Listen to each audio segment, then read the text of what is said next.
Hello students, आज मैं फिर आपका वेलकम कर रहा हूँ हमारी इनऑर्गेनिक केमिस्ट्री की क्लास में। आपको पता है हमने सिर्फ 6 चैप्टर शुरू किया हुआ है और ये वो चैप्टर है बेटा जिसके अंदर हम मेटल को प्योरीफाई कर रहे हैं और उसकी इम्प्योरिटीज़ को निकाल रहे हैं। ये वो चैप्टर है जिसमें आपको अलग अलग मेथड करवाए जाएंगे। उससे पहले जल्दी जल्दी से एक रिवीजन। मैंने आपको बताया था कि ओर क्या होता है। ओर होता है बेटा ऐसा मिनरल जिसमें से मेटल को इकोनॉमिकली निकाल सकें। मेटलर्जी वो प्रोसेस होता है जिसकी मदद से हम लोग मेटल को प्योरीफाई करते हैं। गैंग जो इम्प्योरिटी होती है मेटल के साथ। कंसंट्रेशन एक ऐसा प्रोसेस जिसमें मेटल का अमाउंट बढ़ाना और ओर का अमाउंट कम करना और गैंग का अमाउंट कम करना। हाइड्रोलिक वॉशिंग मैंने आपको बताया था, पानी की मदद से सारे गैंग पार्टिकल्स को वॉश आउट करवा देना। रोस्टिंग मैंने बताया था, एक्सेस ऑफ एयर में ओर को हीट करना just below its melting point. फिर कैल्सिनेशन भी था जी, स्ट्रॉन्ग हीट करना ओर को इन द एब्सेंस ऑफ एयर, ठीक है। और फिर स्मेल्टिंग था जिसमें मेटल ऑक्साइड को हम रिडक्शन करते हैं उसकी, ताकि उसमें से मेटल्स और ऑक्साइड सेपरेट हो जाए। फिर नगेट्स के बारे में मैंने आपको बताया था, ये मेटल के प्योर मेटल के लम्ब्स होते हैं जो हमें मिलते हैं आपके अर्थ क्रस्ट में। फिर हाइड्रोमेटलर्जी प्रोसेस मैंने बताया था बेटा, ये वो प्रोसेस होता है जिसके अंदर हम एक सूटेबल केमिकल के अंदर मेटल को ओर को डिसॉल्व कर लेते हैं, जिसमें से बाद में मेटल निकाल लेते हैं।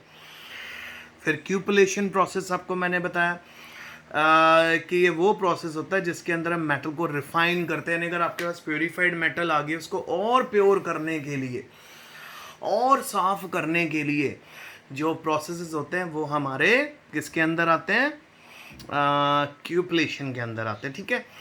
फिर लिक्वेशन वो सिंपल नाम से पता चल रहा है बेटा, लिक्विफाई करके मेटल को सेपरेट करते ना इम्प्योरिटी से। डिस्टिलेशन भी मैंने आपको बताया था, अलग अलग मेल्टिंग पॉइंट्स पे सेपरेट करना।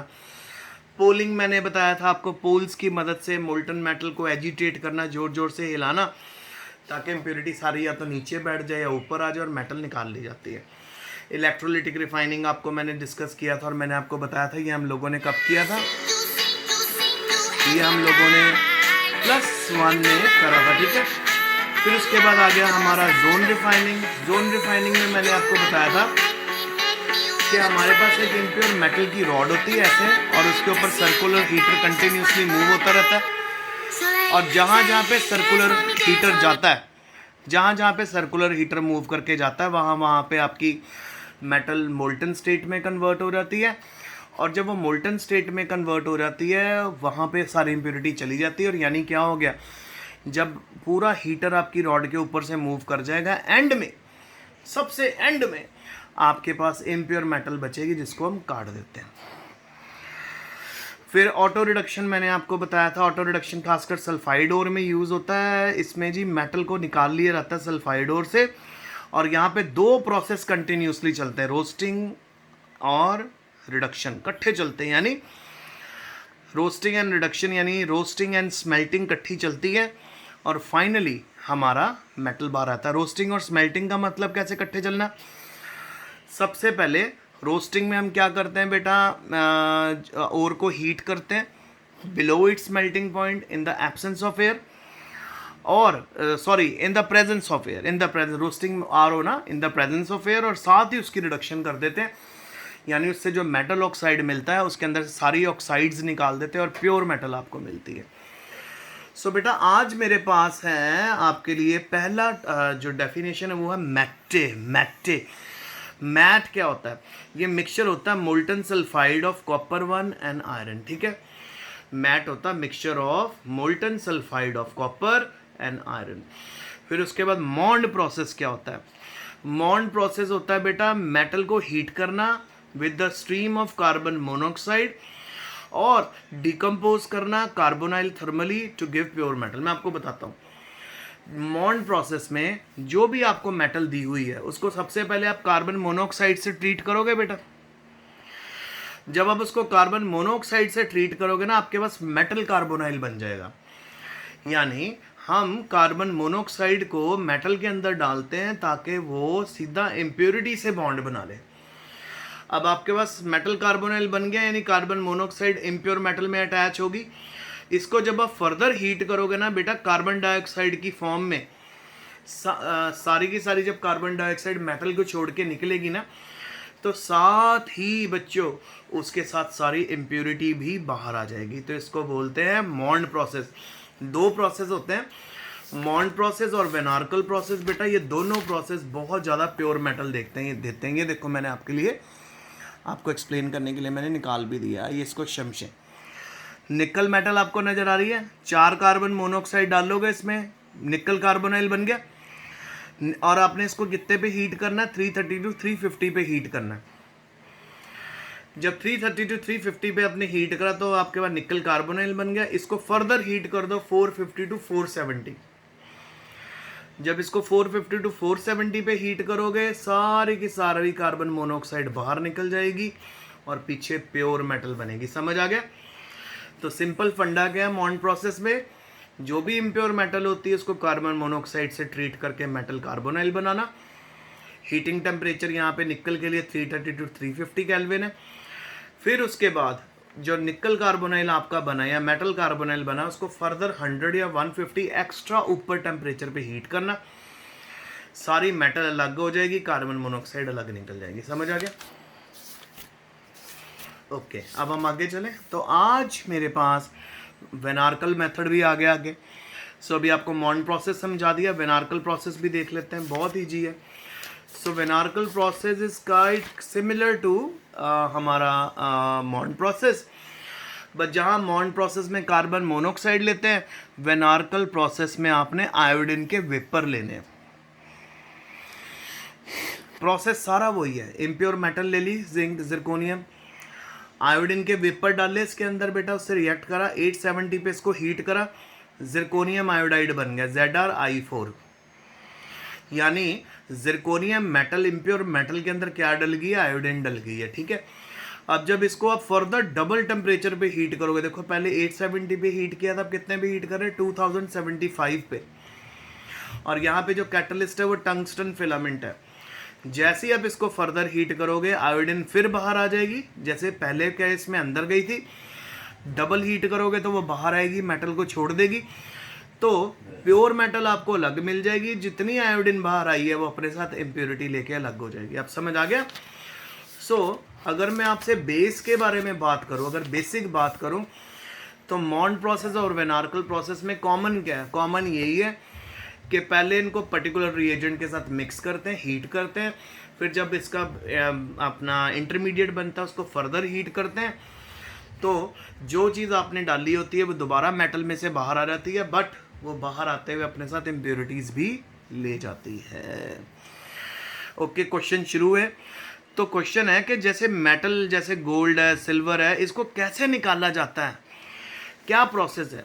तो इसको निकालने के लिए बेटा सबसे पहले जो भी आपके पास चाहे गोल्ड की ओर है चाहे सिल्वर की ओर है, उसको मरकरी से ट्रीट करके बनाया जाता है अमलगम। अमलगम बन गया।